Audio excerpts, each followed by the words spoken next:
Now, with Rwanda's substantial investment in technology, it only makes sense that the country's youth make the most out of it. Tonight, joining us ahead of the much-anticipated Rwanda YouthConnekt Convention Europe to speak more on connecting opportunities and the next generation of leaders through technology is Jaures Habineza, co-president of the International Rwandan Youth for Development. Jaures, thank you very much for getting time to speak to us.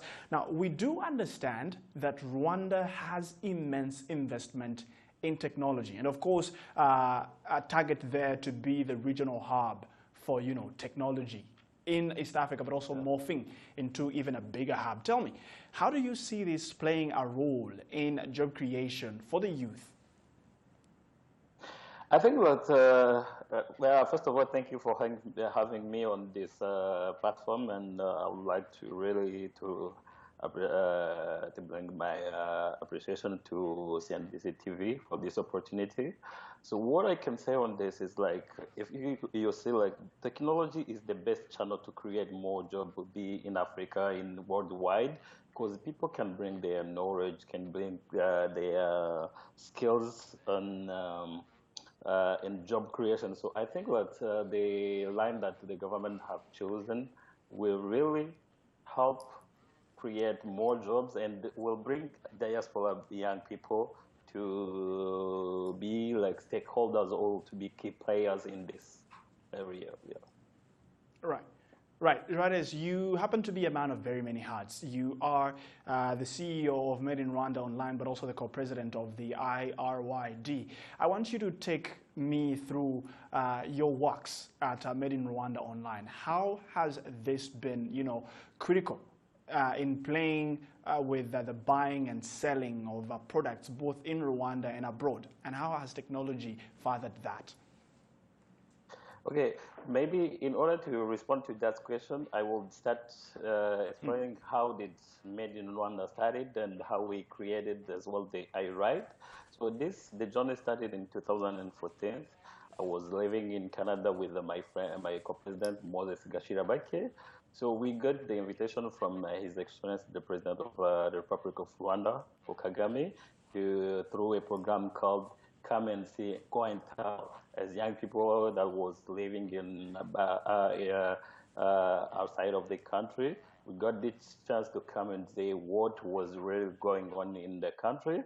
So while visiting Kigali and meeting young people, we saw that there was opportunity to be, as young Rwandans living outside of the country, that we can be involved in the development that were going on in the country. So back in Canada, we started this IRYD, International Rwandan Youth for Development organization.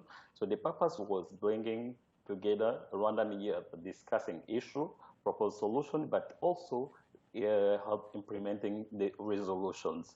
So in that line, I had this idea. I was discussing with a few Rwandans in Rwanda that have skills in IT, and we saw that there was this opportunity to connect Rwandan startup SMEs to international market, because we saw that there was too many potential products being created, but there was no visibility, and many of them couldn't create, bring this, or couldn't create shops or bring them to this global market. So that's how we started the online marketplace that could connect those SMEs, those startups, or cooperatives to international market.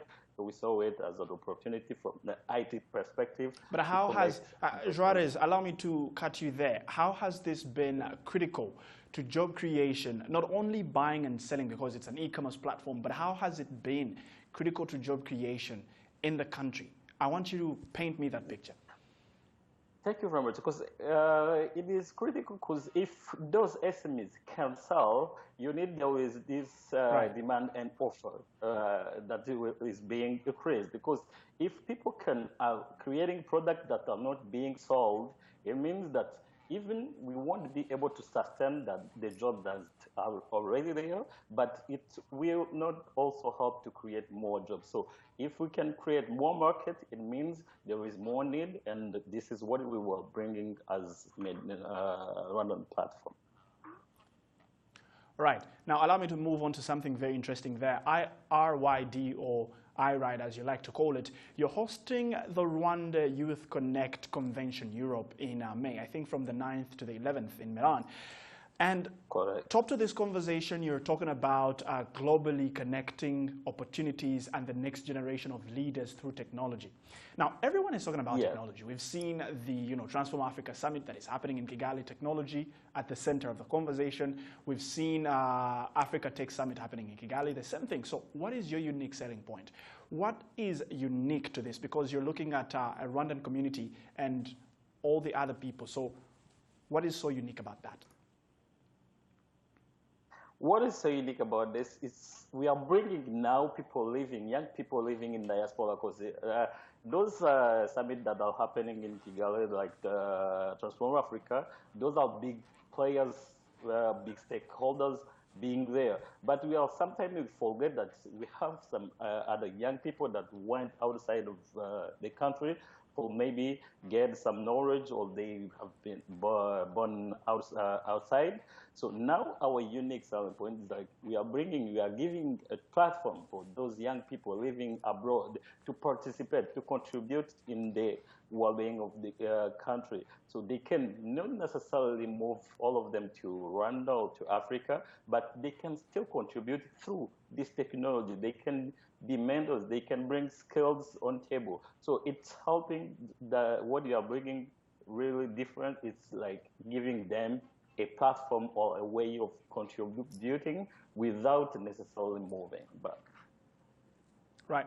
Jaures, before I let you go, as this is positioned in a way to connect, different people, those that belong to the Rwandan community and international friends, do you at any point anticipate to see the diaspora signing deals to invest in Rwanda, or even luring other investors to come invest in the country? Absolutely.